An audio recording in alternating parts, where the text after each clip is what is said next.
saudara-saudari sedama, upasaka upasika yang berbahagia, selamat pagi, Sukihotu, Namo Buddhaya. Ya, Ibu Bapak, saudara-saudari yang berbahagia, pagi hari ini ya kita bertemu dalam keadaan yang sehat semuanya ya. Ya, semuanya sehat, happy semua kan? Ya. Happy bisa datang ke wihara ya. Ya, melakukan puja bakti ya. Ya, kita harus bergembira, senang kita melakukan ini. Kalau kita melakukannya dengan terpaksa, ya, jadinya kan repot ya. Ya, kalau melakukannya dengan gembira, senang hati, nah ini membawa suasana yang menyenangkan kayak gitu ya. Jadi Ibu Bapak, saudara-saudari sedama, pagi hari ini berarti akan sharing dhamma tentang kehidupan kita ya. Di dalam hidup ini kita akan mengalami dua jenis penderitaan biasanya. Penderitaan secara fisik dan penderitaan secara mental kayak gitu ya. Penderitaan fisik itu seperti apa sih Ibu Bapak? Penderitaan fisik itu seperti sakit, benar ya? Sakit, terus kadang sakit secara fisik mungkin karena penyakit, atau mungkin kita karena sesuatu hal, mungkin karena tubuhnya terluka kalau jalan misalnya, terus tiba-tiba jatuh terluka kayak gitu kan, itu kan nanti menimbulkan rasa sakit ya, betul kan? Duduk seperti ini lama-lama sakit gak? Sakit juga kan? Nah itu penderitaan secara fisik betul ya. Nah terus ada banyak lagi penderitaan fisik ya, berbagai macam jenis penderitaan fisik kayak gitu. Nah itu contoh. Nah selain penderitaan fisik juga kadang-kadang kita mengalami penderitaan batin. Bentuknya apa sih penderitaan batin? Seperti berbagai macam kecemasan ya, yang ada dalam diri kita. Kita cemas. Kenapa kita bisa cemas? Ya karena mungkin kita harapan kita nggak tercapai gitu kan, kayak gitu. Kita cemas menunggu sesuatu yang belum terjadi gitu kan. Kita berharap itu terjadi. Ya sebelum itu terjadi kita cemas, betul ya? Belum terjadi gitu, cemas bisa enggak kayak gitu, ada perasaan kayak gitu. Terus berbagai macam bentuk kecemasan, sampai yang paling ringan sampai yang paling berat gitu. Kalau paling berat kan kita sebut itu stres ya, lebih berat lagi disebut depresi gitu.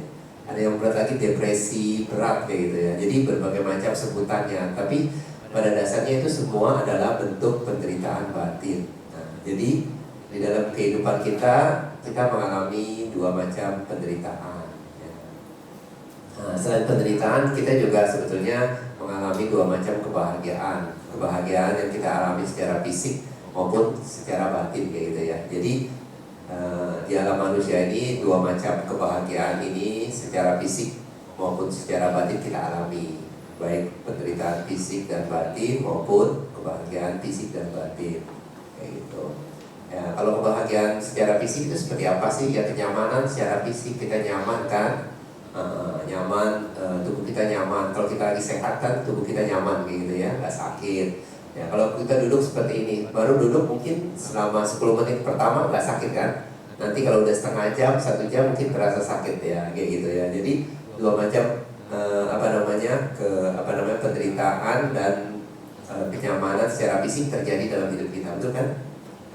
Kayak gitu. Terus kalau secara batin seperti apa sih batin? Secara batin misalkan kalau kita mendapatkan apa yang kita inginkan kayak gitu kan, kita ada kebahagiaan kayak gitu secara batin. Nah ini penting sih sebetulnya kita membedakan antara fisik dan batin kita. Karena hidup kita itu terdiri memang dari dua bagian itu besar kayak gitu, bagian batin dan bagian fisik. Ini kita harus mengerti gitu ya. Memang bagian fisik dan bagian batin ini terhubung satu sama lainnya, tetapi inilah diri kita ya. Jadi kita ada dua macam. Jadi dua jenis, maksudnya dua bagian yang ada dalam diri kita, itu bagian tubuh kita atau bagian fisik kita atau badan kita, dan bagian batin kita. Nah, ini dua hal ini yang memang berbeda loh. Dua hal ini berbeda. Jadi kita ini dua fisik dan batin ini nggak sama gitu ya. Benar-benar nggak sama. Jadi kita harus mengerti itu juga. Nah, sebetulnya kalau yang disebut bahagia atau menderita itu sebetulnya ya kita alami dalam bentuk apa? Dalam bentuk batin sebetulnya. Cuma memang kita menyebutnya kebahagiaan yang ada di fisik itu maksudnya apa? Maksudnya itu kebahagiaan itu muncul, maksudnya muncul karena fisik kita, terkondisi karena fisik kita gitu ya. Ada di dalam fisik kita gitu bahagianya, maksudnya tempatnya munculnya bahagia di fisik kita. Terus yang kedua di dalam batin kita, di dalam batin itu sendiri. Sebetulnya kebahagiaan yang ada di dalam fisik ini itu cuma tempatnya aja gitu ya. Pada fisik itu kebahagiaan itu memang sebetulnya bukan berbentuk fisik ya, bukan berbentuk badan, tetapi berbentuk batin yang disebut bahagia maupun penderitaan ya. Yang bahagia atau derita sebetulnya itu bukan apa namanya, bukan dalam bentuk bukan dalam bentuk fisik atau materi atau tubuh kita gitu. Buktinya apa Bante gitu? Buktinya apa? Kalau misalkan tubuh kita itu tempat munculnya bahagia itu yang sehubungan dengan bahagianya fisik kayak gitu. Kalau misalnya nggak ada maksudnya nggak ada batinnya gitu ya, makanya fisik juga nggak akan mengalami kebahagiaan lewat fisik gitu. Tapi kalau misalnya ada batinnya, maka kebahagiaan lewat badan atau lewat fisik itu bisa muncul. Bagaimana kita tahu misalnya kalau batinnya udah nggak ada, seperti apa? Ya seperti kalau misalkan kita itu menjadi mayat, tahu mayat? Kalau kita meninggal, kalau pernah lihat orang meninggal, pernah kan? Kalau meninggal itu kan berarti yang batinnya itu kan udah nggak ada di situ kan, udah nggak menempati batinnya udah pergi ke tempat lain, udah lahir kembali gitu kan. Nah, yang sisa cuma apa? Cuma tubuh doang kan. Nah, tubuh ini mengalami kebahagiaan apa penderitaan enggak? Enggak. Makanya ada yang dibakar gitu ya, betul ya? Ada yang dikremasi atau dikubur kayak gitu setelah meninggal. Ya, nggak akan mengalami penderitaan secara fisik maupun secara nggak akan mengalami penderitaan maupun kebahagiaan. Karena tubuh cuma tempat ya. Yang namanya bahagia atau menderita itu sebetulnya bukan komponen dari badan, tapi merupakan bagian dari batin kita. Jadi kalau kita bahagia atau kita menderita, itu sebetulnya merupakan apa? Merupakan kebahagiaan atau penderitaan yang jenisnya merupakan batin itu sendiri. Gitu. Nah, ini kita harus mengerti ya, karena semua ingin bahagia bukan? Tidak ingin menderita ya kan? Nah, jadi kalau kita ingin bahagia, tidak ingin menderita, kita harus mengerti apa itu bahagia, apa itu penderitaan. Apakah penderitaan atau bahagia itu merupakan komponen batin atau komponen fisik? Gitu. Ternyata merupakan komponen batin. Buktinya apa? Kalau kita ada orang yang meninggal, kalau kita melihat yang sisa kan cuma jasadnya doang atau mayatnya doang, dia nggak mengalami kan penderitaan, kebahagiaan atau kebahagiaan kayak gitu. Seperti itu ya. Nah, itu yang pertama, yang pengetahuan yang harus kita ketahui kayak gitu tentang hidup kita. Karena Dhamma, ajaran Buddha itu bukan sesuatu yang jauh ya, suka jauh, misalnya jauh di tempat lain gitu, jauh kayak ilmu yang jauh gitu. Tetapi ini merupakan pengetahuan yang paling dekat dengan diri kita, itu sehubungan dengan batin dan badan kita kayak gitu ya. Kalau kita belajar ilmu-ilmu yang lain gitu ya, itu kan kita pelajari untuk mendapatkan keterampilan itu atau pengetahuan itu kita dapatkan ya mungkin untuk kehidupan kita ya, untuk mata pencarian kita. Tapi ilmu dari Buddha yang disebut Dhamma ini untuk apa? Untuk kebahagiaan hidup kita kayak gitu ya. Karena selama kita masih hidup gitu ya, kita kan mengalami berbagai macam bentuk. Ada penderitaan secara batin, ada penderitaan secara fisik, ada penderitaan secara penderitaan secara batin dan penderitaan secara fisik, juga ada kebahagiaan secara batin dan kebahagiaan secara fisik. Jadi kita harus tahu kan tentang diri kita sendiri gitu. Jadi ajaran Buddha itu lebih sesuatu yang dekat dengan hidup kita, itu tentang diri kita sendiri. Kalau kita nggak tahu tentang diri kita sendiri kan susah ya. Nah, kita bisa tahu tentang luar angkasa kayak gitu ya kan, kayak gimana gitu, bisa tahu tentang yang lain, tapi pengetahuan kita tentang diri kita itu terbatas gitu ya. Kita nggak tahu ya, padahal kehidupan atau hidup ini kan milik kita masing-masing ya kayak gitu. Tapi kita nggak tahu sama sekali itu sesuatu yang maksudnya sesuatu yang nggak diharapkan gitu. Jadi Sang Buddha mengharapkan, atau ajaran Buddha itu lebih dekat ajarannya tentang hidup kita sendiri ya. gitu. Nah, terus yang perlu kita ketahui lagi, penderitaan batin maupun penderitaan fisik itu sebetulnya tadi kan pada udah jelasin, sebetulnya penderitaan fisik itu nggak ada, yang ada cuma penderitaan batin. Cuma bisa dikatakan penderitaan fisik karena tempatnya munculnya ya melalui fisik kita gitu, sehubungan dengan fisik kita, terkondisi oleh fisik kita, maka kita sebut penderitaan fisik. Sebetulnya penderitaan fisik itu nggak ada. Yang namanya menderita baik secara batin maupun secara jasmani itu sebetulnya hanya dalam bentuk penderitaan batin aja, gitu ya. Gitu. Demikian pula kebahagiaan, sama aja seperti itu. Nah, penderitaan batin dan penderitaan fisik ini sebabnya berbeda. Gitu. Kalau kita menderita secara fisik gitu ya, itu biasanya sih ya, disebabkan oleh kekurangan karma baik gitu ya. Kekurangan karma baik maksudnya apa Bante? Maksudnya begini, kalau kita hidupnya kurang karma baik ya, apa namanya nggak sering berbuat baik gitu ya, seringnya berbuat buruk ya gitu. Terus akibat dari perbuatan itu berbuah dalam kehidupan kita ya. Contohnya apa? Contohnya kita akan mengalami berbagai macam bentuk penderitaan ya, sehubungan dengan fisik kita ya. Contoh, kita bisa hidup susah gitu ya. Kalau kita hidup susah, bahkan makan pun susah gitu ya. Kita menderita nggak?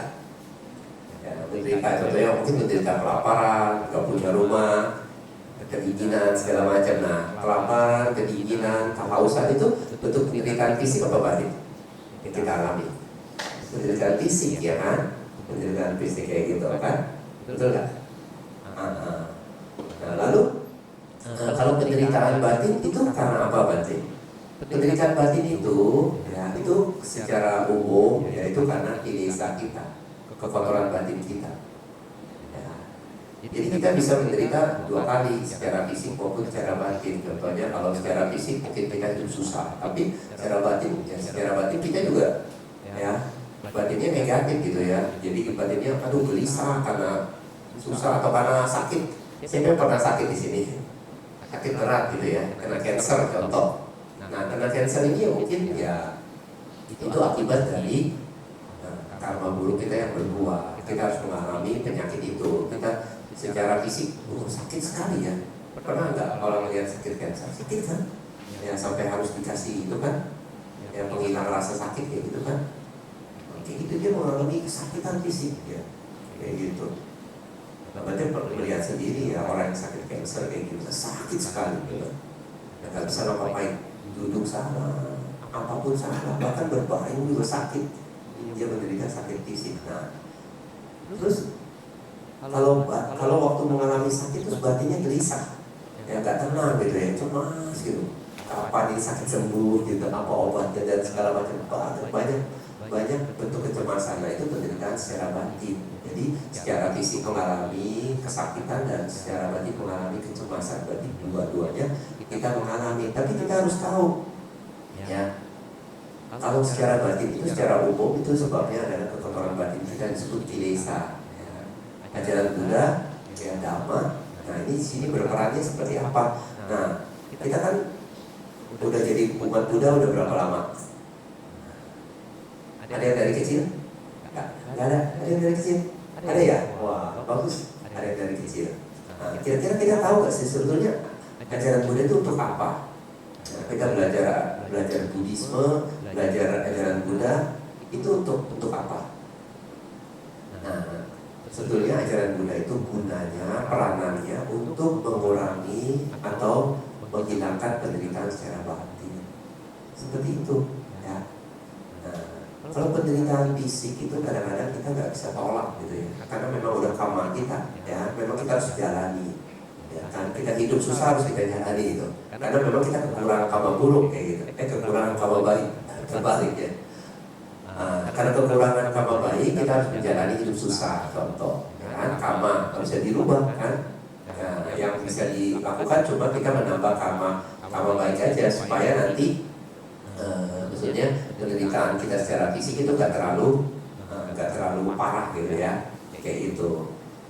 Terus kalau penderitaan batin ini betul-betul 100% dari kekotoran batin kita gitu ya.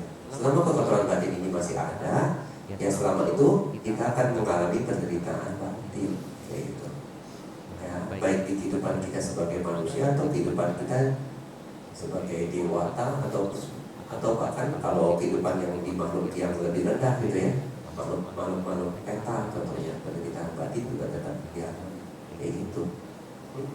Nah, penderitaan batin ini itu lebih berat loh sebetulnya daripada penderitaan fisik. Ya, contohnya apa? Kalau kita sakit kan kita nggak tiap hari sakit ya. Ada yang tiap hari sakit nggak? Nggak ada kan? Sebulan sekali ada? Nggak ada. Setahun sekali? Ada ya? Ada nggak setahun sekali?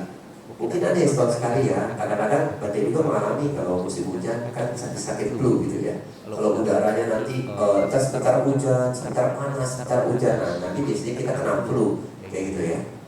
Bahkan ketika kita kena flu juga ya, sebetulnya kita nggak usah minum obat karena ya dalam waktu 2 minggu juga bisa sembuh sendiri gitu, karena daya tahan tubuh kita itu nanti akan memerangi virus flu kayak gitu. Nggak usah minum obat, kita cukup banyak istirahat. Tetapi kalau penyakit batin ini ya, walaupun kita diam ini nggak akan sembuh gitu ya. Jadi untuk menyembuhkan penyakit batin kita harus apa? Kita harus menggunakan obat dari Sang Buddha. Apa obat dari Buddha? Yaitu Dhamma ajaran Buddha itu sendiri. Nah, Dhamma ajaran Buddha itu peranannya di mana? Peranannya di situ, itu akan mengurangi penderitaan batin kita, kecemasan kita, kayak gitu. Penyakit fisik ini memang nggak sering terjadi. Ya. Bahkan kalau sakit fisik pun mungkin setahun sekali ya kita. Tapi kalau penyakit batin bisa kita alami setiap saat loh, setiap hari, ya, bahkan setiap jam atau setiap detik, betul nggak? Ada nggak yang datang ke wihara kemarin kan datang ke wihara kan kenakan nyaman. Tapi kan kadang-kadang kita juga bisa cemas ya kalau kita ingat di rumah gitu ya, betul nggak? Atau kita ingat kerjaan, atau kita ingat misalkan orang tua kita atau siapapun dari kita, kerabat kita yang misalnya lagi susah gitu, lagi sakit, kita ingat. Jadi perasaan cemas bisa muncul kan? Betul kan? Walaupun kita di tempat yang nyaman seperti ini kan, ada AC kayak gitu dan segala macamnya ya. Tapi perasaan cemas bisa muncul kan? Bisa kan? Nah, ketika cemas muncul itulah penderitaan batin kita alami kayak gitu. Nah, penderitaan batin itu ya, bentuknya seperti apa ya? Kecemasan, kekhawatiran, ketakutan, ketidakpuasan dan segala bentuk penderitaan batin yang lain. Kalau penderitaan batin itu misalnya terus-terusan terjadi gitu, terus maka kita dikatakan stres gitu, depresi ya. Itu cuma istilah-istilah lain dalam tingkatan misalnya yang berbeda kayak gitu. Nah, kalau tingkatan awal kita cuma dibilang kecemasan kayak gitu. Kita bisa cemas kok terhadap apapun, betul kan? Tiba-tiba bisa muncul kan? Nah, kenapa bisa tiba-tiba muncul? Karena memang penyebab utamanya sudah ada kayak gitu. Nah, ajaran Buddha di sini peranannya ini untuk mengatasi penderitaan mental kita, ya. Nah, untuk mengatasi penderitaan. Semakin di desa kita semakin sedikit atau semakin tipis gitu ya, maka penderitaan mental itu semakin sedikit. Kalau dia betul-betul habis, ya penderitaan mental juga terjadi. Bahkan Sang Buddha sendiri guru kita. Kan kita pernah baca riwayat hidup Buddha. Siapa yang pernah baca riwayat hidup Buddha? Hampir semua pernah kan? Pernah baca kan? Ya, kalau bisa kita baca. Karena siapa? Karena Sang Buddha adalah guru kita. Ya. Kita harus mengenal Sang Buddha sebagai guru kita, karena dia adalah guru kita, orang yang sangat spesial buat kita, betul kan? Ya, kalau kita mengenal Sang Buddha dengan baik, maka nanti penghormatan kita, keyakinan kita pada Sang Buddha itu makin tumbuh gitu ya. Ada ya, Sang Buddha ada di hati kita kayak gitu. Nah, di dalam riwayat hidup Buddha kan diceritakan Sang Buddha mengalami berbagai macam bentuk ya penderitaan secara fisik. Contohnya Sang Buddha pernah terluka ya, terluka kakinya gitu, sampai mengeluarkan darah. Itu terkena batu ya, pecahan batu. Waktu itu kan di atas bukit didorong oleh Bante Dewadatta ya, karena dia mendorong batu itu, terus ya batu itu tertahan akhirnya pecahannya tapi mengenai kaki Sang Buddha. Sang Buddha harus mengalami kakinya berdarah ya. Kalau kaki berdarah sakit gak? Tetap Sang Buddha juga sakit ya, dirawat kayak gitu, tetap sakit, harus ke dokter, harus pergi ke dokter, namanya dokter jiwaka mengobati kaki sang Buddha, kayak gitu. Ya, tapi kakinya sakit, tapi batinnya sakit enggak? Batinnya nggak sakit, batinnya nggak menderita. Sang Buddha nggak cemas, nggak khawatir, nggak takut. Nggak ada penderitaan batin sehubungan dengan kakinya yang terluka. Ya. Demikian pula suatu saat sang Buddha pernah menderita maksudnya menerima sejenis kelaparan karena sang Buddha pernah berpuasa di suatu tempat, dan saat itu di tempat itu terjadi kelaparan, ya, terjadi gagal panen, ya, terjadi kemarau yang sangat banyak sehingga makanan nggak tersedia. Sang Buddha ya akhirnya didanakan makanan untuk kuda, tahu kuda, makanan kuda kayak gitu. Ya, sang Buddha menerima makanan itu dan memakan makanan itu, walaupun Bante Moggallana itu memohon kepada sang Buddha untuk membalikkan tanah gitu ya, karena di bawah tanah mungkin ada makanan yang bisa dimakan, tapi sang Buddha melarangnya karena akan banyak makhluk hidup yang meninggal karena itu, ada cacing-cacing atau tinggal di tanah itu bisa meninggal. Dan sang Buddha tidak mengizinkannya. Lalu apa yang terjadi, dia harus memakan makanan untuk Buddha selama 3 bulan loh. Enak gak? Gak enak kayak gitu. Tapi batinnya nggak menderita kayak gitu. Kalau kita makan gak enak sedikit, dia protes ya. Betul nggak? Kok makannya gak enak sih gitu kan? Betul. Makanannya gak enak nih kayak gitu kan. Kalau misalnya kita protes, itu tandanya apa? Tandanya kita secara fisik nggak nyaman memakan makanan itu, tetapi secara batin kita juga menderita. Ya, protes juga wujud kita aja. Sebenarnya kita cemas, khawatir, kita nggak suka makanan, secara batin nggak nyaman makan makanan batinnya nggak enak kan. Nah, tetapi berbeda dengan sang Buddha, karena sang Buddha telah melenyapkan sebuah sumber dari penderitaan batin gitu. Penderitaan fisik bagaimana? Penderitaan fisik itu karena karma, kita harus melewatinya itu. Sang Buddha harus menerima kayak gitu, nggak bisa ditolak ya. Bahkan sang Buddha pernah dipitnah, ya, dipitnah ya, kayak gitu. Siapa yang pernah dipitnah? Ada nggak? Sakit nggak? Sang Buddha pernah dihina juga, pernah dihina ya. Kalau kita dihina, kita sakit ya, kayak gitu kan. Nah, demikian pula ketika sang Buddha dihina, ya sang Buddha enggak, ya kan, secara mental itu enggak jadi sakit hati gitu. Ya, tapi ketika kita secara fisik itu mendengar suara-suara yang enggak enak kan, suara-suara yang enggak nyaman gitu, mungkin suara teriakan segala macam, kayak gitu. Ya. Nah, jadi kita harus mengerti itulah kehidupan kayak gitu. Jadi ada penderitaan fisik dan penderitaan batin. Ya, penderitaan fisik ini ya kadang-kadang kita harus hadapi. Kenapa? Karena ini sehubungan dengan bagian dari hidup kita, bagian dari karma yang berbuah dalam hidup kita kayak gitu. Ya. Ketika dia udah berbuah, ya udah nggak bisa diapa-apain. Tapi kalau sebelum berbuah, kita bisa mungkin menguranginya dengan melakukan karma baik. Ya kan?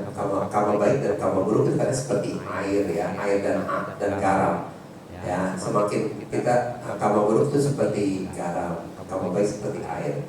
Ya, tinggal kita waktu kita terima aja ya, kita terima dua-duanya kan, air dan garam. Tergantung kita banyak yang menuangkan air atau garam. Kalau banyak, garamnya lebih asin gitu, penderitaannya lebih ekstrim gitu. Kalau kita tambah air, berarti penderitaannya akan berkurang. Nah, itu secara fisik kayak gitu ya. Tapi tetap harus kita alami kayak gitu. Tapi penderitaan batin ya selama ada di desa, kita juga akan alami gitu ya. Jadi ibu bapak, saudara-saudari sedama, nah di sini kita melihat peran dari ajaran Buddha, fungsi dari ajaran Buddha, manfaat dari ajaran Buddha ini untuk apa? Ya, untuk mengatasi penderitaan batin gitu. Mengatasi ini dengan apa? Dengan menghancurkan penyebabnya, kayak gitu. Seperti sang Buddha kan menghancurkan penyebabnya, bukan ya mengatasi efeknya. Ya. Kalau misalkan ada orang-orang yang misalkan terkena penyakit mental, gitu. Ada yang pergi ke ini kan psikolog kan, betul kan? Ada yang pergi ke psikiater gitu ya. Nah, pergi ke psikolog psikiater ya memang itu cuma mengurangi efek-efeknya aja kan. Karena kalau kita ke psikiater, kita kalau penderitaan mental kita ekstrim, Ya kita dikasih obat kan, obat apa? Antidepresan kayak gitu ya. Nah, itu obat itu kan mengurangi, contohnya mengurangi apa namanya tekanan dalam otak kita sehingga kayak gitu. Karena kalau kita lagi mengalami penderitaan mental, mungkin secara fisik juga kita bisa ada ketegangan ya, terutama di kepala atau di otak itu. Kayaknya ada obat-obat tertentu untuk mengurangi ketegangan di kepala kita kayak gitu. Atau kita pergi ke psikolog, kita bercerita tentang apa yang membuat kita mengalami ini. Kadang-kadang kita nggak tahu loh, ya. Kita cuma merasa aduh kayaknya nggak nyaman, betul nggak nyaman secara mental seperti itu, cemas terus tapi nggak tahu apa yang dicemasin. Ya. Kadang-kadang bisa seperti itu ya. Nah, sebetulnya kecemasan dan berbagai macam bentuk penderitaan batin itu dari kekotoran batin itu sendiri penyebabnya. Dan ajaran Buddha itu yang mengajarkan kita untuk benar-benar ya mengurangi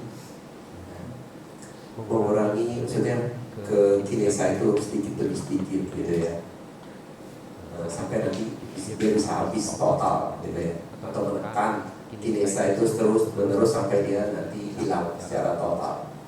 Nah itu fungsinya seperti itu. Nah sekarang ketika mendengar ini, jadi apa menurut ibu bapak semua ketika mendengar maksudnya pernyataan ini bahwa penderitaan batin itu ya bisa dihilangkan secara total gitu. Sebetulnya ada penderitaan batin ya yang kita alami tanpa kecemasan, tapi penderitaan batin itu muncul itu, atau kotoran batin itu muncul tapi bentuknya berbeda ya, bentuknya berbeda. Tapi ini lebih halus lagi ya, kotoran batin muncul tapi kita nggak mengalami kecemasan, tetapi kotoran batin itu memang muncul. Ini sehubungan dengan apa namanya, biasanya sih sehubungan dengan keserakahan yang muncul dalam diri kita ya, atau lomba muncul dalam diri kita. Ketika dia muncul dalam batin kita ya, batin kita juga menderita gitu. Tetapi dia di desa ini sudah muncul juga ya, tapi kita nggak bisa merasakannya dalam bentuk ya tekanan batin, tapi kita malah merasakannya dalam bentuk kesenangan batin. Ini berbeda. Ini sebetulnya maksudnya penderitaan batin yang lebih halus ya, penderitaan batin tanpa tekanan batin seperti itu. Nah ini lebih halus lagi kayak gitu. Nah ibu bapak saudara-saudara sedama ya, jadi ajaran Buddha di sini berperan ya seperti itu ya. Siapa yang tadi Bante tanya, siapa yang dari kecil ya, dari kecil ikut ajaran Buddha ya, ada nggak? Oh banyak ya, dari kecil ada ya. Nah, kira-kira tahu nggak sih sebetulnya ajaran Buddha itu untuk apa? Waktu itu belum tahu kan? Kita ikut aja kan ke wihara. Mungkin ada yang ke wihara ya, nggak apa-apa lah, berarti kalau di rumah kan nggak apa-apa, jadi kemarin aja kayak gitu. Nah, tapi sebetulnya bapak ibu bapak beruntung datang ke wihara. Kenapa? Karena ketika datang ke wihara kita mendengar ajaran Buddha, mendengar Dhamma. Dan Dhamma ya, ajaran Buddha ya, itu sebetulnya didapatkan oleh Sang Buddha itu dengan susah payah. Tidak mudah Sang Buddha mendapatkan Dhamma. Ya, dari riwayat hidup Buddha kita tahu juga sebetulnya Sang Buddha mendapatkan Dhamma ini melalui perjuangan yang tanpa henti dalam banyak kehidupan. Dikatakan sebanyak 4 asangkaya kappa, 100.000 kappa. Itu sangat waktu yang sangat panjang. Ya, Sang Buddha menyempurnakan 10 parami, sehingga setelah paraminya sebuah sempurna, Sang Buddha mempunyai kompetensi untuk mendapatkan Dhamma. Nah, Dhamma yang Sang Buddha dapatkan itu menolong dirinya sendiri kan, membebaskan diri sendiri dari kilesa. Lalu Sang Buddha gak pelit ya, Sang Buddha mengajarkan Dhamma kepada semua makhluk, kepada kita.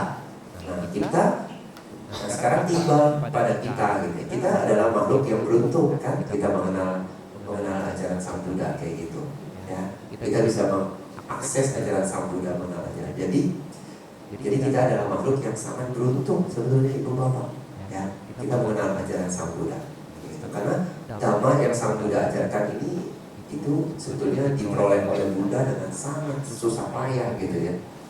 Nah kita adalah makhluk yang beruntung ya, jadi berbahagialah untuk ibu bapak semua yang bisa hadir kemari itu satu. Nah, ini poinnya di sini. Ya. Sang Buddha itu ya mengajarkan Dhamma selama 45 tahun setelah dia mendapatkan pencerahan di Bopon Bodhi kan, sampai akhirnya meninggal pada usia 80 tahun kayak gitu kan. Nah, dan akhirnya Dhamma yang Sang Buddha ajarkan ini sekarang ya sampai di tangan kita melalui maksudnya buku-buku gitu ya. Ajaran Buddha tercetak dalam buku ya. Gitu. Nah, kita sepatutnya untuk mengenal ajaran Buddha itu Dhamma itu untuk apa? Untuk kita sendiri kan? Kayak gitu, bukan untuk orang lain ya. Jadi keberuntungan yang kita dapatkan ini ya, jangan disia-siakan gitu ya. Gitu. Nah, ini nilai dari ajaran Buddha seperti ini. Ajaran Buddha kan seperti permata ya, Buddha, permata Buddha kan ya, permata Buddha. Kalau kita nggak tahu permata ya, kalau kita nggak tahu misalnya batu yang kita pegang ini permata, apa yang kita lakukan? Kita taruh sembarangan gitu ya, taruh sembarangan. Ntar mau cari-cari lagi udah nggak ada, udah hilang kayak gitu. Tapi kalau kita tahu ini adalah permata, kan kita akan simpan baik-baik ya. Kita simpan di tempat yang paling aman gitu ya. Simpan supaya nggak ada orang bisa ambil kayak gitu kan, kayak gitu. Itulah. Nah, demikian pula permata Buddha ini. Sebenarnya nilainya seperti itu. Kalau kita nggak tahu nilai dari permata ini, kita akan sembarangan aja taruh, akhirnya sampai hilang. Ya, tapi kalau kita tahu nilainya, kita akan simpan baik-baik, kita akan jaga baik-baik. Seperti itu kan? Nah, demikian kalau permata Buddha. Ya, ibu bapak setelah mendapatkan permata Buddha ini, ya harap disimpan baik-baik ya, jangan sampai hilang, kayak gitu. Jangan sampai nanti malah nggak tahu nilainya buat apa, kayaknya nggak berguna nih, buang aja. Nanti ambil yang lain, tapi ambilnya ternyata itu bukan permata, ternyata batu biasa. Cuma kita bilang itu permata. Artinya apa? Kita mempunyai persepsi yang salah, pemikiran yang salah, pandangan yang salah tentang batu yang lain kayak gitu. Kita anggap batu yang lain itu bernilai, padahal nggak bernilai. Malah permata dari yang Buddha sesungguhnya permata kita buang. Nah, itu karena penilaian, ya, persepsi, pemikiran kita keliru gitu. Jadi saya berharap ya Bapak Ibu menyimpan ajaran Buddha ini, menyimpan Dhamma ini dengan baik-baik gitu. Karena ini yang akan menolong kita membebaskan diri kita dari penderitaan batin dari di desa itu sendiri, ya kan? Nah, sampai di sini paham nggak? Yang ingin Bante sampaikan. Ya, ini sebetulnya ini yang ingin Bante sampaikan. Ya, cuma ini doang, gitu ya. Ya. Mungkin Bante berharap setelah ini ada bertanya kayak gitu. Ya. Jadi Bante akan menutup ya uraian Dhammanya, dan mungkin kita akan lanjutkan dengan tanya jawab sebentar ya. Ya, terima kasih atas perhatiannya. Semoga Bapak Ibu semua dalam keadaan sehat, bahagia, dan maju dalam sama.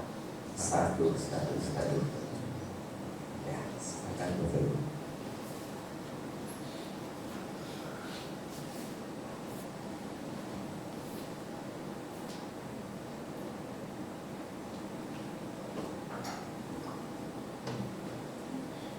Tanya jawabnya. Siapa yang mau bertanya? Secara langsung maupun tidak langsung, boleh kok. Ya, kita lanjut dengan tanya jawab ya. Karena ini kalau kadang-kadang kalau misalnya Bante menyampaikan sesuatu itu kadang-kadang Bante tidak tahu gitu, apa yang disampaikan itu dibutuhkan gitu. Atau misalnya ibu bapak ada keraguan gitu, nggak tahu, makanya kita bisa lanjutkan dengan tanya jawab karena ini penting. Gitu ya. Ini akan kalau tidak ada keraguan atau tidak tahuan ya kan tentang ajaran Buddha, kita bisa tanyakan gitu. Ya, siapa yang bisa mulai? Silakan.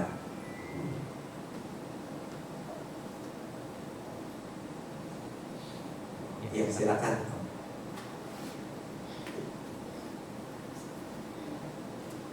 Namo Buddhaya Bante. Ya, Namo Buddhaya. Bante tadi kan sempat menyinggung soal loba, bahwa loba itu sebenarnya penderitaan batin, keotoran batin yang tidak menyebabkan penderitaan batin, Bante. Nah, gimana cara kita mengetahuinya bahwa kita itu udah tenggelam dalam loba, Bante? Karena kan itu membuat kita batin kita senang, tapi sebenarnya itu adalah penderitaan kotoran batin, Bante. Mohon dijelaskan. Terima kasih, Bante. Terima kasih. Ya, ini sudah pertanyaan yang bagus. Ini pertanyaan yang sangat dalam juga sebetulnya. Penderitaan batin yang kita rasakan, ya seperti kegelisahan, kecemasan, dan berbagai macam bentuk penderitaan batin itu karena kekotoran batin yang kekotoran batin itu banyak, gitu. Ada banyak kayak gitu.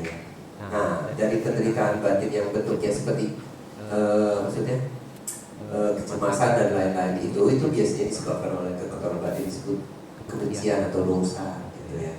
Nah, kebencian ini biasanya nggak muncul sendiri, dia juga muncul dengan ketidaktahuan atau moha, gitu ya. Jadi sebenarnya ada 3 akar kekotoran batin kita, yang loba, dosa, dan moha, kayak gitu ya. Nah, yang bersama dengan kebencian, yang kedua juga hadir, gitu. Nah, ketika mereka hadir, nanti batin kita akan mengalami berbagai macam bentuk penderitaan seperti kecemasan dan lain-lain. Ini kerasa sama kita, gitu ya. Dan kita ini anggap nyata, gitu, penderitaan batin seperti ini. Betul ya? Betul kan? Nyata ya? Ibu bapak merasakan, betul ya? Kayak gitu kan? Sangat nyata dalam hidup kita, gitu ya. Nah, nyata sekali. Ya, kecemasan ini timbul bahkan misalnya kalau kita hidup nyaman, gitu, hidup nyaman, ya bisa pergi ke tempat yang nyaman. Karena kita pergi ke tempat nyaman, kita pikir kan, saya mau jalan-jalan, jalan-jalan biasanya itu suka pergi jalan-jalan kemana? Ke pemandangan yang indah, gitu kan? Nah, mungkin di tempat yang indah pun, ya kan? Oh, tempatnya bagus tuh. Tapi biasanya berapa lama? Ya, sebentar itu udah bosan, gitu ya. Nanti kita mulai komplain, ya, ini kok panas ya tempatnya, gitu. Kayak gitu, panas, gak enak. Jadi batin kita, mungkin benar pemandangannya indah. Nanti bilangin, tadi ada sesuatu yang membuat kita kayak nyaman gitu. Atau mungkin secara fisik kita tempatnya panas, gitu. Nanti batin kita bereaksi juga, ya. Kita juga gak nyaman secara batin, jadi kita cemas. Ada semacam ketidakpuasan yang muncul di situ. Walaupun kita berada di tempat yang nyaman, pergi jalan-jalan, ya. Biasanya kalau orang pergi jalan-jalan kan nggak lama kan, betul ya? Karena kalau terlalu lama biasanya bosan, ya. Kayak gitu. Misalnya ibu bapak kayak gini, di wihara senang nggak? Coba kalau tinggal seminggu sih, dia mau? Dan dia mau, betul kan? Karena mungkin bosan, gitu kan? Atau dan lain-lain sebenarnya. Nah, itu penderitaan batin yang muncul. Ya, walaupun kita ada di tempat yang tenang, yang nyaman, yang bersih dan segala macamnya, tapi nanti memang kayak gitu. Kenapa? Karena kekotoran batin kita keluar tuh. Nah, dia keluar, setelah dia keluar, kita mengalami penderitaan batin dalam bentuk berbagai macam kecemasan. Kekotoran batin yang mana? Yang dalam bentuk kebencian, terus kayak gitu ya. Dia akan muncul seperti itu. Nah, tapi ada kekotoran batin yang muncul, ya, dalam batin kita, tapi dia nggak menyebabkan, ya, derita batin, nggak menyebabkan derita batin secara nyata. Kita nggak bisa detect itu karena penderitaan batinnya nggak nyata, gitu. Nggak nyata seperti itu, tapi bukan berarti kekotoran batinnya nggak muncul, karena memang ada, gitu. Sebelum kita mencapai kesucian, ketika kesucian, maka kekotoran batin itu akan hadir dalam hidup kita. Nah, kekotoran batin yang sangat berbahaya, yang semua kotoran berbahaya. Tapi batin tadi menyinggung soal loba, batin akan menjelaskan sedikit tentang keserakahan itu loba, ya.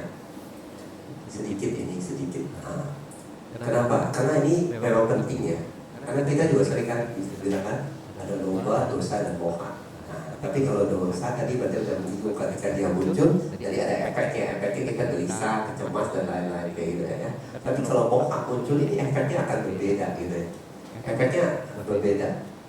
Ya, dia akan menimbulkan kayak kecemasan kayak gitu ya. Efeknya apa nah? Kemelekatan atau loba gitu ya. Atau apa sering kita dimakan kemelekatan. Nah, kita bisa melekat pada 2 hal sebetulnya. Melekat kepada disebut objek-objek indera, ya, misalnya makanan, minuman, atau misalkan bau-bauan yang wangi, ya kan, atau pemandangan, atau suara-suara yang merdu, atau sentuhan-sentuhan yang lembut, kayak gitu kan. Nah, itu objek-objek indera atau panca indera, ya kan? Kita punya berapa indera? 5 kan? Nah, kita senang tuh terhadap misalnya makanan yang enak. Siapa yang nggak senang kalau makan makanan enak? Nggak ada kan? Senang ya, betul ya. Nah itu satu, kita bisa senang.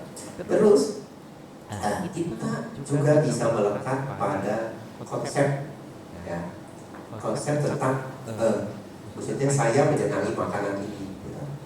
Menyenangi. Jadi melekat pada konsep saya yang menyenangi makanan ini. Gitu. Nah ini berbeda, Bapak Ibu. Ini berbeda. Gitu. Nah, kemelekatan terhadap maksudnya pandangan tentang saya menyenangi makanan ini itu berbeda dengan waktu senang, waktu merasakan makanan itu. Bisa bedain nggak?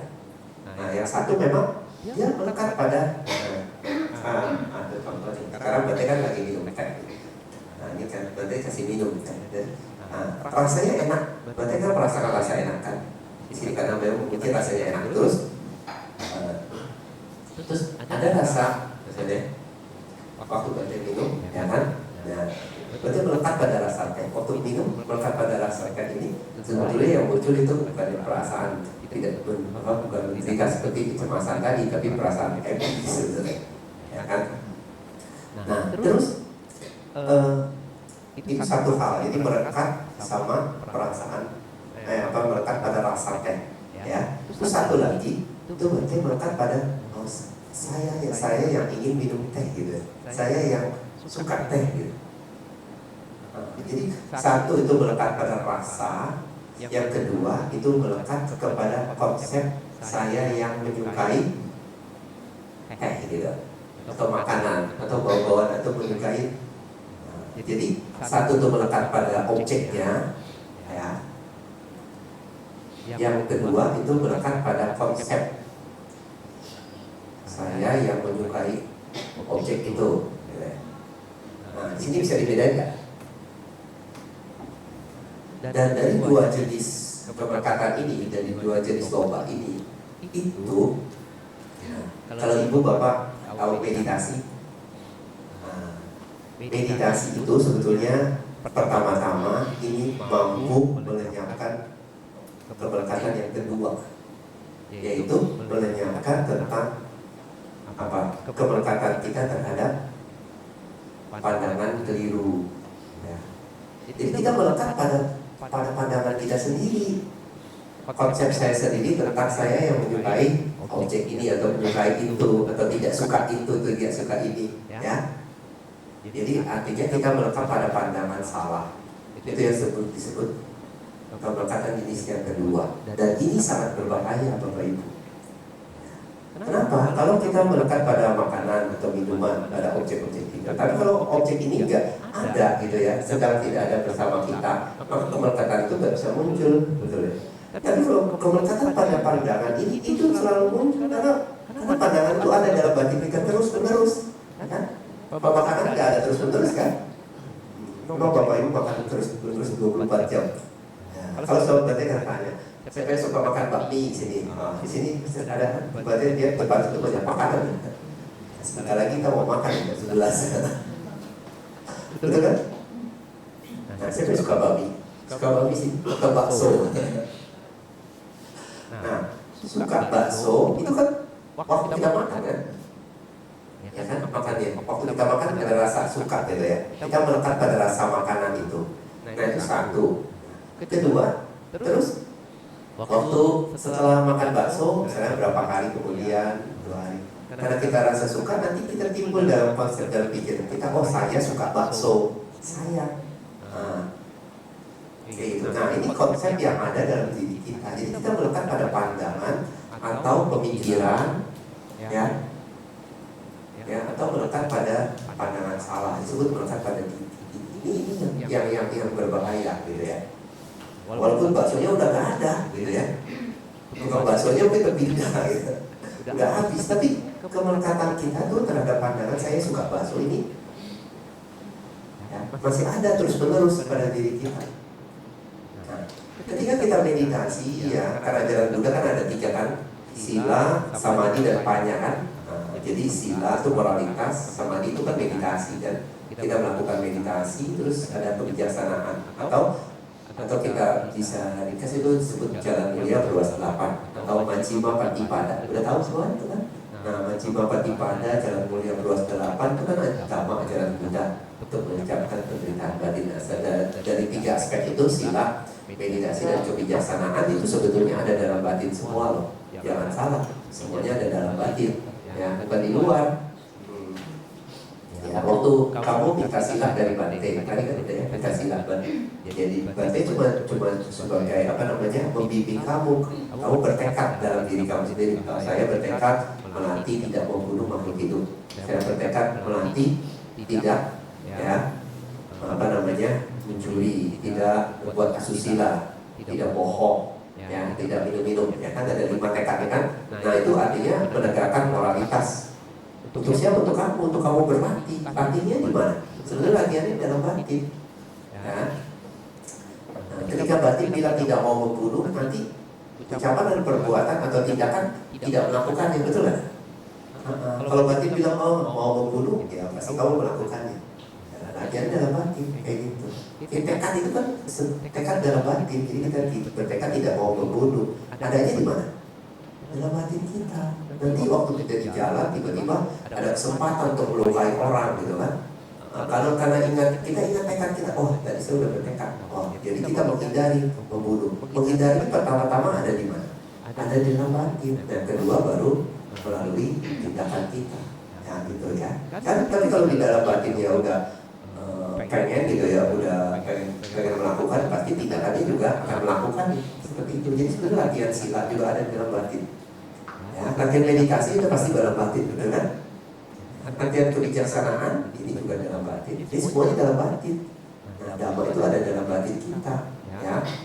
Bukan jauh. Makanya Sang Buddha pernah mengatakan di dalam tubuh kita yang lebih dari 2 meter ini, yang ditemukan nanti ya, sumber penderitaan dan jalan keluar dari penderitaan ini, kayak gitu. Jadi Bapak Ibu, saudara-saudari Dhamma, jadi Bante balik lagi dari kekotoran batin yang melekat tadi ya, atau lomba tadi ya, atau nafsu keinginan. Jadi kadang-kadang disebut lomba, kadang-kadang disebut tanha, kadang-kadang disebut apa namanya, upadana atau pemelekatan. Itu semuanya sama, cuma beda istilah aja. Sama, cuma kadang-kadang levelnya itu berbeda. Jadi misalnya level kesepakatan itu lebih kuat, nah nanti dinamakan apa? Ya kalau lebih kuat biasanya dinamakan melekat atau upadana gitu, kekuatannya lebih kuat. Tapi biasanya kita melekat pada 2 hal itu. Jadi melekat pada objeknya, jadi misalnya makanan atau minuman yang kita sukai, dan melekat kepada konsep diri atau saya yang menyukai. Jadi 2 hal yang berbeda. Nah, di dalam meditasi yang kita lakukan, kita akan menyingkirkan konsep yang kedua, ya. Menyingkirkan pandangan salah. Dan ini penting, ya, dalam hidup kita, gitu ya. Kan kita melakukan apa namanya, sila, samadhi, upaya, melakukan meditasi. Siapa yang rajin meditasi? Siapa yang tiap pagi meditasi sih? Ada nggak? Ibu-ibu ada nggak? Ada yang tiap malam? Saya malam aja gitu. Tapi ini penting. Ya. Tapi kalau sila, maksudnya moralitas kita tegakkan sini kan? Semua bertekad kan? Berusaha kan? Betul ya. Nah, usaha itu dalam batin juga kan? Saya bertekad menegakkan moralitas sepanjang hidup saya. Bagus kayak gitu. Terus meditasi. Saya bertekad meditasi setiap hari gitu ya. Nah meditasi ini ya, menjaga kewaspadaan ya, melihat pikiran kita kita jaga, dan sampai dia berkelana ke sana kemari gitu ya. Ya kita pilih satu objek, misalkan nafas kita. Nafas kita perhatiin. Nafas itu coba alat bantu gitu ya, coba objek meditasi. Ya, supaya pikiran kita tidak berkelana, malah kita kasih satu aja objeknya, itu nafas. Kalau berkelana gimana? Kita tarik lagi. Nah, ke objek meditasi. Dan apa sih? Apa yang membuat kita bisa, misalnya kalau pengembaraan kita tarik lagi itu sati atau perhatian. Jadi kalau misalnya contoh, kalau Bapak Ibu meditasi menggunakan objek nafas masuk, nafas keluar, anapana sati, kan ada anapana dan sati. Anapana itu masuk keluar gitu ya. Yang masuk keluar itu apa? Nafas kita kan. Sati itu perhatian. Perhatian itu maksudnya waspada atau sati atau perhatian penuh ya. Nah sebetulnya yang mau ditimbulin itu apa namanya, sati itu. Jadi menghadirkan sati ya kan. Nah, sati itu mengamati nafas masuk, nafas keluar gitu. Kalau nanti Kalau nanti misalnya objeknya pergi, misalnya pikiran kita mengembara, nah sati kita hadir, nanti sati akan membawa pikiran mengembara itu ke objek. Nah, terus menjaga tetap di objek, nah itu fungsi dari sati, ya. Nanti ketika satinya menguat, ya, lambat laun, ya nanti pikirannya menjadi tenang, pikirannya menjadi tenang. Nah itu seperti itu meditasi. Dan meditasi itu juga, nah, ya nanti pada akhirnya akan, ya, akan menghasilkan, ya, menghasilkan apa? Menghasilkan pengetahuan. Ya, setelah tadi pikiran kita tenang, ketika sati muncul pikiran tenang, nanti yang next level itu meditasi yang disebut vipassana. Ya, nah vipassana ini nanti pada akhirnya menghasilkan pengetahuan tentang apa? Tentang pikiran kita, tentang batin kita. Ya, tadinya batin kita tertipu oleh apa? Tertipu oleh batin itu sendiri, sehingga batin mempunyai pandangan keliru. Melekat pandangan keliru. Tadi batin itu bilang melekat itu pada ada dua hal kan? Melekat pada objeknya, misalnya makanan, bakmi. Terus melekat pada saya yang suka, ya, ada saya yang suka, ya, kepada bakmi itu kayak gitu ya. Nah, saya suka bakmi ini kan konsep di pikiran itu pandangan keliru yang dimiliki oleh siapa? Batin. Nah, ketika meditasi kita berkembang, nah maka apa? Maka nanti batin akan mengetahui untuk dirinya sendiri bahwa dia sedang tertipu. Karena konsep saya itu nanti nggak ada, gitu ya. Ya. Pandangan salah itu makanya disebut pandangan salah yang dimiliki oleh batin. Ketika batin mengetahui, ternyata pandangan salah itu, ya, ternyata pandangan saya yang menyukai batin, menyukai itu nggak ada, gitu ya. Itu cuma fungsi-fungsi dari batin yang sedang melaksanakan fungsinya kayak gitu.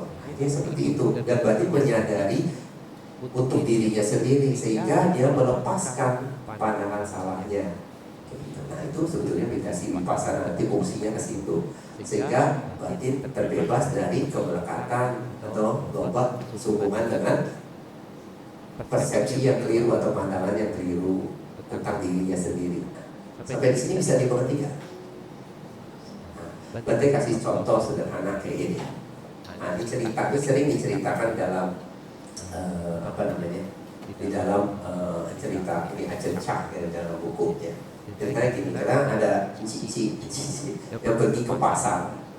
Waktu pergi ke pasar ini dia tiba-tiba dia mendengar apa?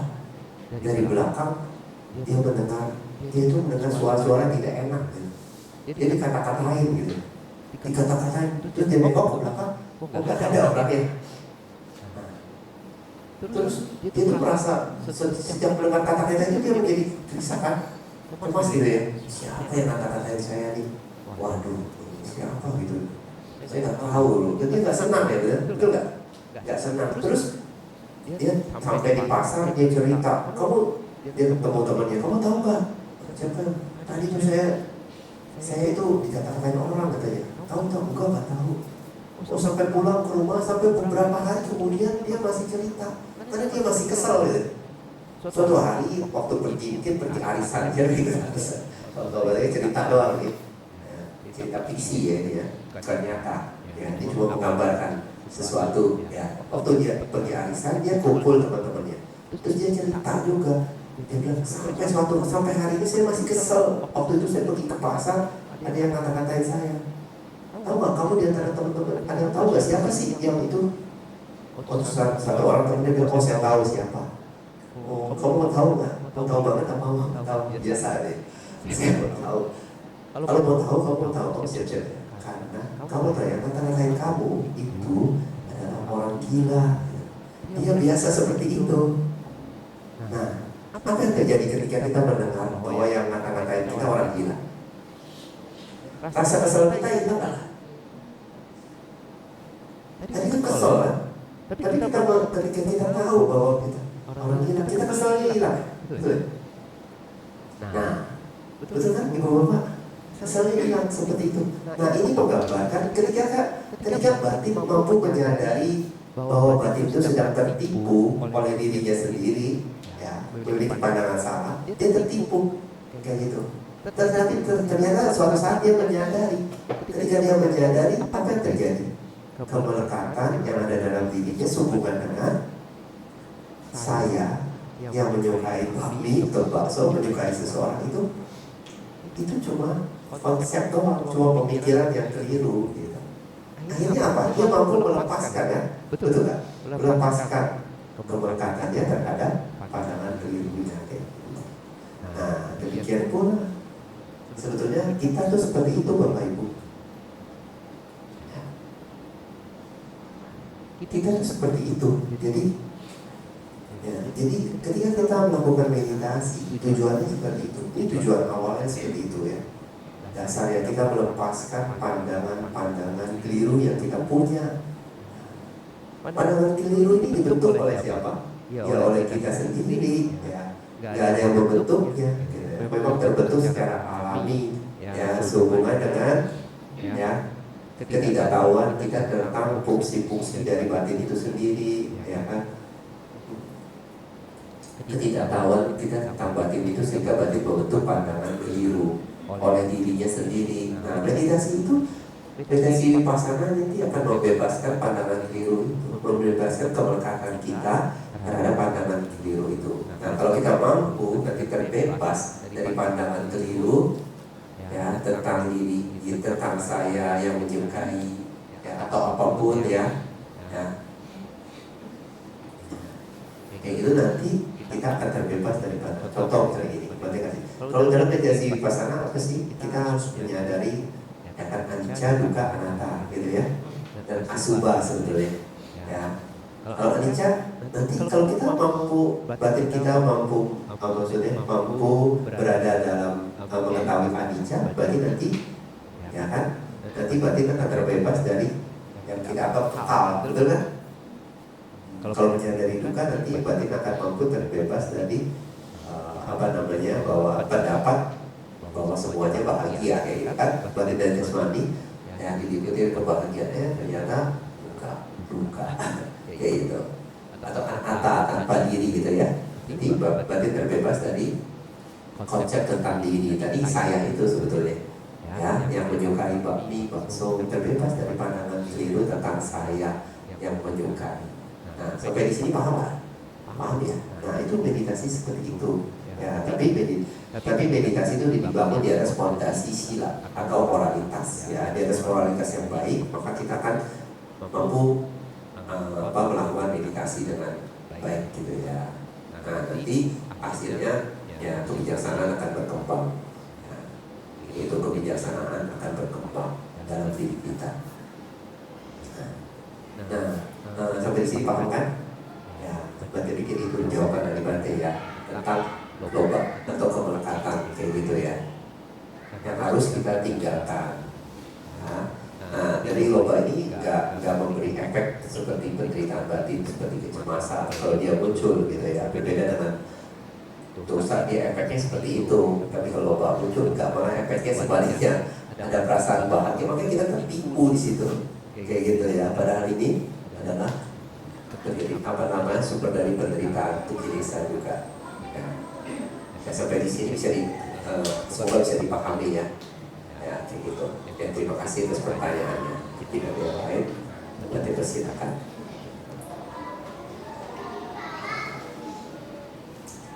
Kalau cukup sampai sini. Ada yang ingin bertanya lagi? Satu lagi, mungkin dipersilakan. Silakan. Nah, itu dikasih mic. Ada satu orang yang bertanya. Ya, namo budaya. Saya bertanya tentang apakah tadi yang melekat tentang keliru itu, Ya. yang kedua itu, apakah itu kan sebenarnya bukan dianggap untuk kotoran batin ya, karena kita kayak suka menyukai hal tersebut, jadi itu sebenarnya berbahaya. Apakah itu keliru merupakan selalu kotoran batin, karena dari cerita yang dari Bante menyampaikan itu tentang ibu-ibu yang cemas. Nah, cemas ini kan kekotoran batin. Apakah keliru yang kita tidak mengalami dari batin kita sendiri? Memang itu selalu harus kekotoran batin atau kebahagiaan itu tidak menjadi kayak keliruan dari batin kita sendiri. Ya berarti mengerti sedikit ya. Sebetulnya jadi ada dua. Kekotoran batin itu kan banyak, ya. Ada loba, dosa, dan moha itu secara umum tiga itu ya kan. Dan kita bagi dua lagi, jadi yang umum itu loba dan dosa. Nah, ketika loba dan dosa itu muncul, itu efeknya berbeda. Dua-duanya jenisnya kekotoran batin. Nah, kalau dosa itu efeknya memang ketika kotoran batin itu muncul, nanti derita batin seperti kecemasan dan lain-lain dalam tingkatan yang halus maupun yang sangat kasar itu bisa muncul.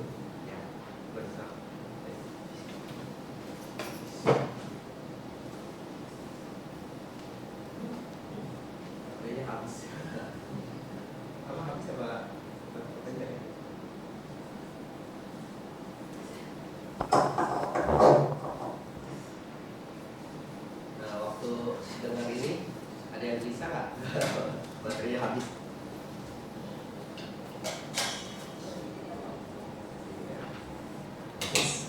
Oke, ya, Bapak Ibu saudara-saudara jamaah, ya. Kalau dalam keadaan apapun, ya, kita apapun bisa terjadi, ya, betul ya.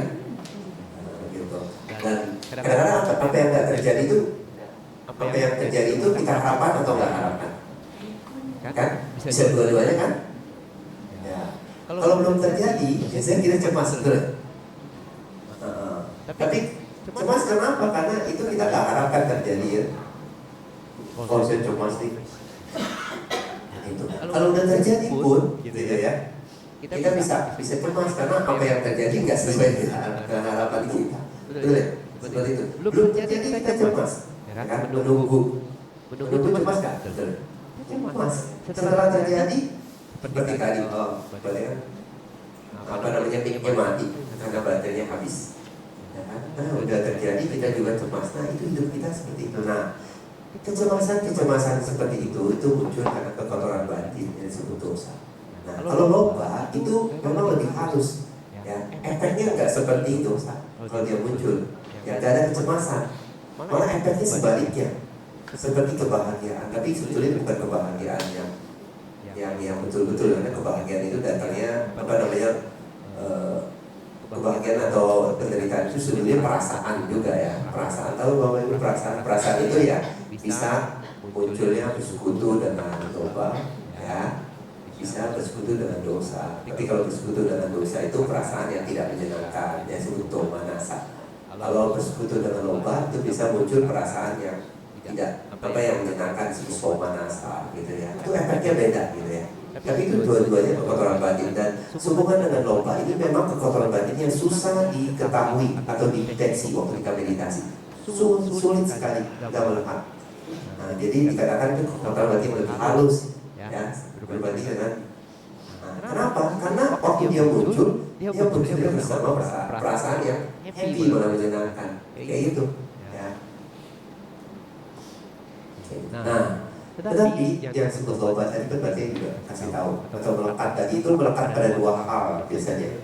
Melekat pada objeknya. Saya contoh tadi bakmi, ya. Kita melekat pada rasa bakmi, dan kita juga melekat pada konsep tentang saya yang menyukai bakmi. Nah, meditasi, ya, meditasi vipassana, ya, yang kita jalani. Siapa yang suka meditasi? Tadi aja.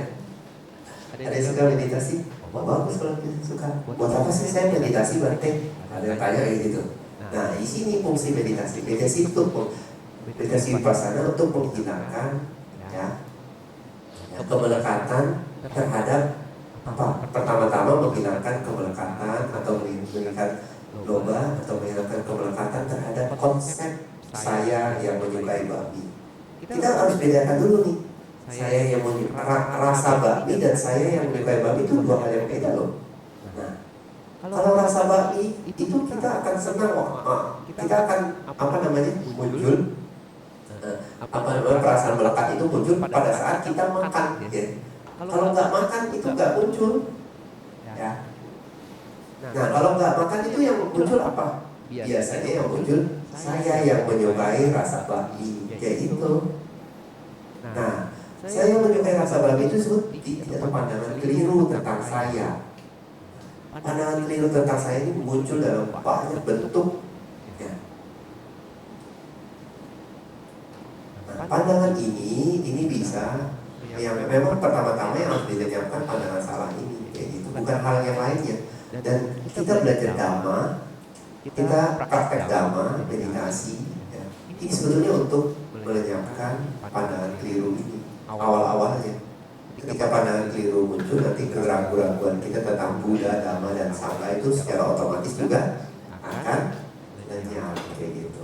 Ya, jadi ini dua poin ya. Jadi pandangan keliru dan keraguan-keraguan yang disebut kalau bahasa Pali Budi cikicat, pandangan keliru disebut titi.